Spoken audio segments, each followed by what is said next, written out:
महंगे तरीन खेलों में बदतरीन इंतजामात। सिंध गेम्स ने साइंस सरकार के दावों का पोल खोल दिया।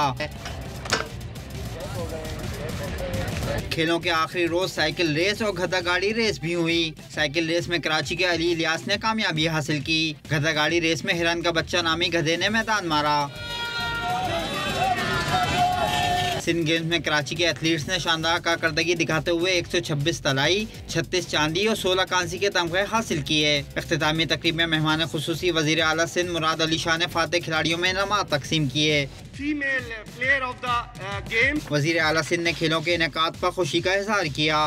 छोटे मोटे प्रॉब्लम्स हैं, लेकिन ओवरऑल मैं ये बड़ी तसल्ली से कह सकता हूँ कि यहाँ पे सब लोगों ने एंजॉय किया है और सब लोगों ने दिल से पार्टिसिपेट किया है।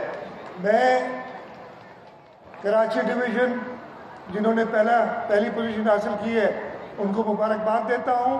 वजीर खेल सरदार मोहम्मद बख्श महर ने खेलों के दौरान बदनज़मी के वाक़यात पर एक्शन लेने का ऐलान किया। मैं ये भी मौजूद करना चाहूँगा कि 100% तो खुदा की ज़ात है, कुछ गलतियाँ तो ज़रूर हुई, आपको नज़र आया होगा, बड़े किस्से चले, लेकिन उन पे सर प्रॉपर हमने एक्शन भी लिया है और इंशाल्लाह ताला कहीं पर भूल चूक हुई है तो उसकी मैं माजरत चाहता हूँ, लेकिन इंशाल्लाह जो लारकाना में होंगे सिंध गेम्स नेक्स्ट वो इससे भी और ज़्यादा बेहतर होंगे। तकरीब के इख्तिताम पर शानदार आतिशबाजी की गई,